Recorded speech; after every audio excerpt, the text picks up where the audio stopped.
Imagine you're 12 years old and you're back in your middle school cafeteria. Which dessert would you choose? Policymakers are using nudges to help people make choices that are better for themselves and for society as a whole, like choices to recycle, to learn about climate science, to eat healthy. Nudges operate by making it easier for people to make the better choice, so they're powerful tools for promoting all kinds of beneficial behavior change.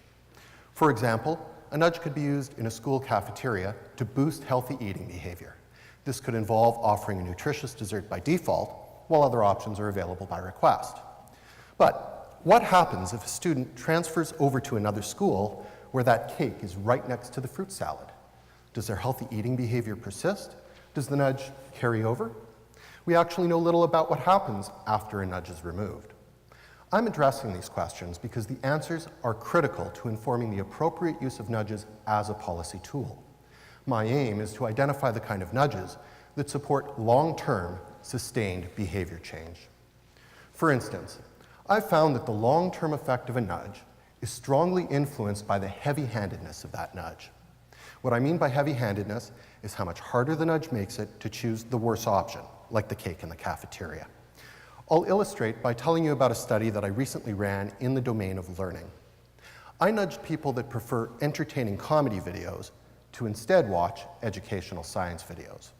I used either a light or a heavy-handed nudge, and in the heavy-handed condition, they had to enter a password to access the comedy videos, otherwise science videos played automatically. Now, you might think that a heavy-handed nudge like this should backfire in the long run. After all, these are people that prefer comedy, and it's kind of like I'm forcing them to watch science. That should make them want the comedy videos even more. But that's not what happened.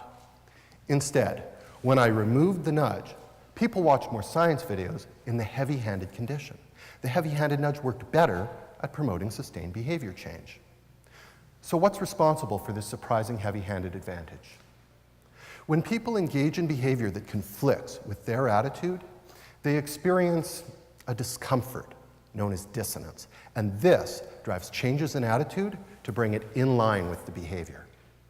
People experience more dissonance under a heavy-handed nudge, and so more attitude change takes place. I'm now working to extend these findings to domains such as financial decision-making, energy conservation behaviors, and health and fitness choices.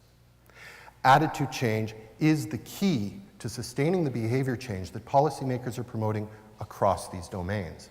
And my research is revealing that heavy-handed nudges are better at driving that attitude change. Thank you, and enjoy the cake.